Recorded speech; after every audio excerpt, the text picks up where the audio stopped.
L'episodio di oggi è forse il più significativo dal punto di vista della concezione del viaggio. C'è tutta l'essenza dell'avventura: visitare, conoscere, incontrare, improvvisare, commuoversi.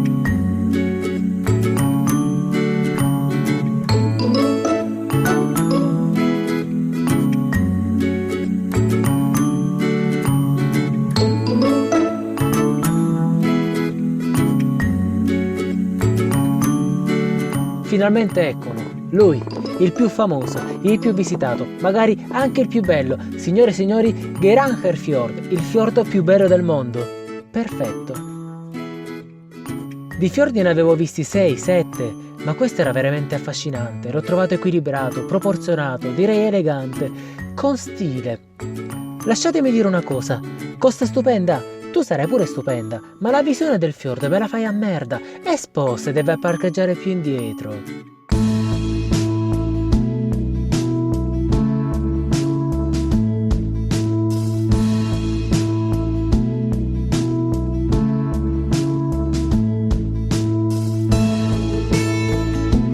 Avete presente quando avete visto abbastanza ma il destino vi regala qualcosa in più, qualcosa di inaspettato al punto da dire no vabbè, così è troppo. Bene, mentre risalivo la montagna in cerca di un posto in cui fermarmi, guardo allo specchietto e cosa mi trovo? Non un arcobaleno, 2! Ragazzi, 2 arcobaleni a Geiranger, ma ci credete?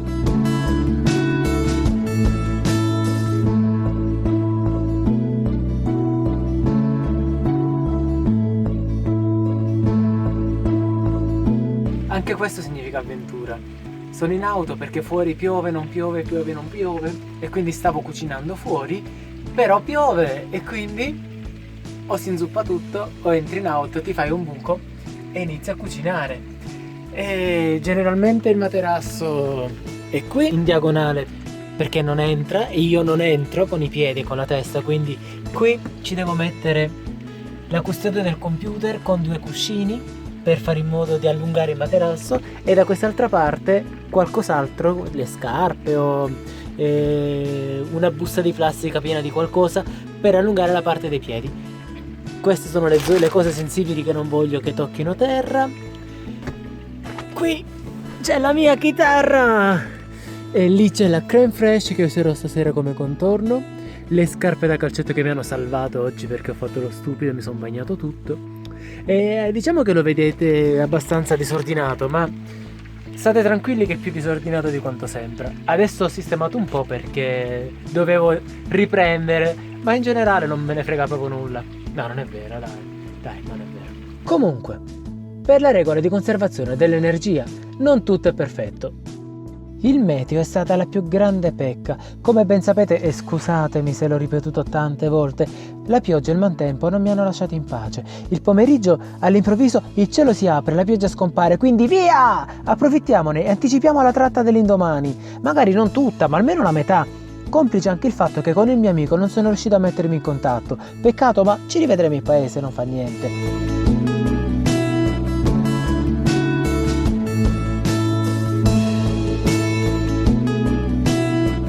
Non riesco a descriverlo, forse dai miei occhi si nota quanto sia felice, quanto mi riempie il cuore viaggiare, e che mi rendo conto di fare dei sacrifici enormi per poter arrivare in alcuni posti, sacrifici di tempo, economici, di sforzi, di incomodità.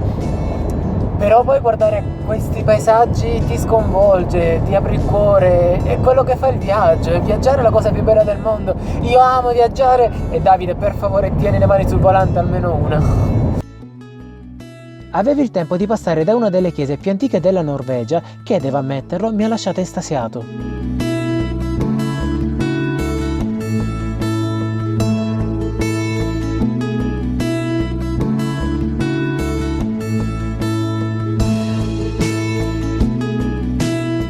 Chi guarda questo genere di video lo fa perché sta pianificando un viaggio, lo sta sognando, quindi è anche giusto fornirgli qualche dato concreto. La chiesa che ho appena visitato, per visitarla costa più o meno 7 euro, 70 corone, se sei uno studente 55, ed è una delle chiese più antiche della Norvegia, con questo stile unico che non si trova da nessun'altra parte, e solo per questo ne vale la pena venire qui a vederla.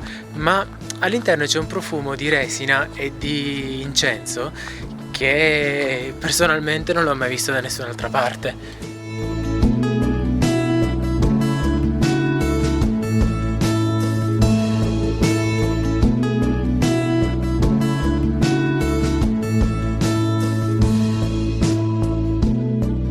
Lungo la strada un tizio cercava un passaggio e perché no? Io sono solo e mi fido della gente. Tu sei solo e vuoi che la gente si fidi di te? Andiamo.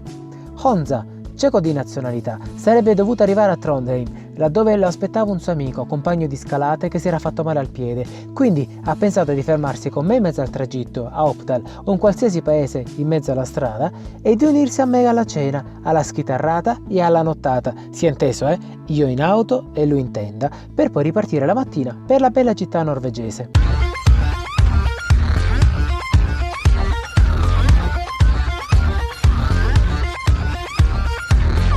2 ore e mezzo di strada ed eravamo a Trondheim, una città che in tutta franchezza non sembra norvegese.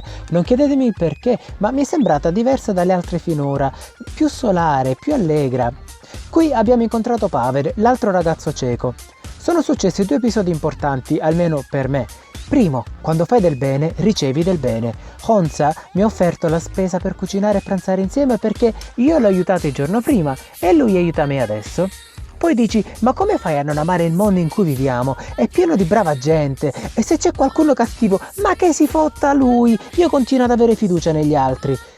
Secondo, non avevo realizzato che 700 km in Norvegia equivalessero a 11 ore e mezzo di auto, perché le strade non sono dritte e scorrevoli come da noi.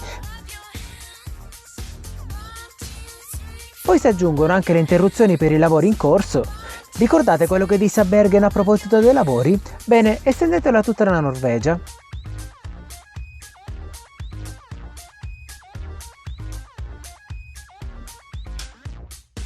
Sicché, campanello d'allarme e decisione importante da prendere al volo.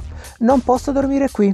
Devo anticipare il viaggio almeno 3-4 ore per alleggerire l'indomani, quindi massimo per le 19 devo partire. Sorpresa! Honza e Pavel, anzi Honza, devo pronunciarlo bene. Honza e Pavel hanno cambiato i loro piani perché a causa del piede infortunato di Pavel non possono scalare e vorrebbero venire con me fino a Bodo per poi capire se proseguire o separarci. Wow! Anziché pagare 72 euro di diesel ne ho pagati 24 perché abbiamo condiviso le spese e inoltre compagnia, chiacchiere e una notte in meno da passare solo. Non chiedetemi dove, ma ci siamo fermati in un bosco. A dire la verità era una campagna privata. Immaginate se fosse arrivato il proprietario? Vabbè, meglio non immaginarlo. Abbiamo cucinato insieme e cenato in compagnia. Sempre cibo improvvisato, cibo da battaglia. E mio padre che mi inviava delle foto della sua cena con amici. L'indomani pronti per una tappa importante, sicuramente la più emozionante.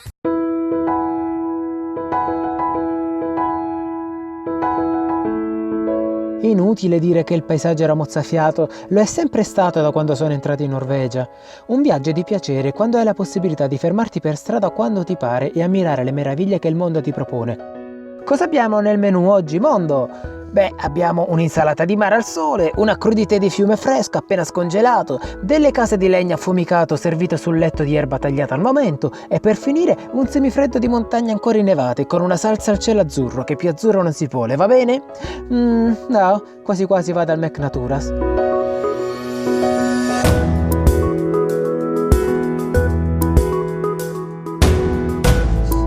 Sicuramente starete fremendo sul perché abbia detto che questa giornata è stata la più emozionante. E va bene, dai, ve lo racconto.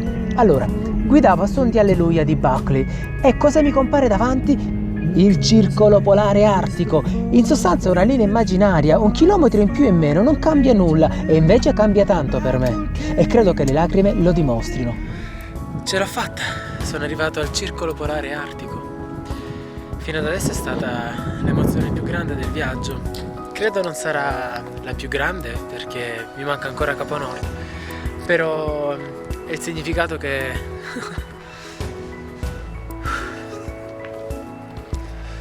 ce l'ho fatta. Quello che sembrava teoria adesso è diventato realtà. Quello che sembrava un sogno adesso lo sto toccando.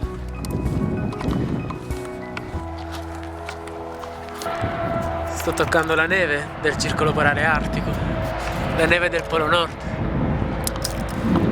E ce l'ho fatta io, ce la può fare chiunque. Quindi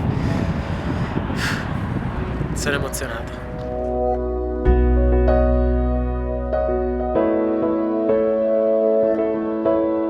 Il circolo polare è per definizione il luogo in cui il sole non tramonta per almeno 24 ore e ho potuto assistere alla prima notte in cui la notte non esisteva, o meglio il buio non esisteva, ma il freddo sì. Siamo arrivati a Bodo, della quale non posso dirvi molto perché era tardi e la fame incombeva e la stanchezza, a dire la verità, anche. Tutto sommato non sono qui per le città, ma per la natura e i suoi paesaggi, e l'indomani mi attendeva il paesaggio più suggestivo della Norvegia. Basta con i fiordi, andiamo alle isole Lofoten! Mentre Onza ha deciso di rimanere da solo, Pavel mi ha seguito e meno male, perché 72 euro per traghettare l'auto erano tanti e abbiamo diviso la spesa. Mi dispiace, ma questa parte la lascio al prossimo episodio, l'ultimo del mio viaggio di andata, che ormai mio non è più, ma è nostro, perché sto provando più piacere a raccontarlo e a condividerlo che a tenerlo per me. Vi voglio bene.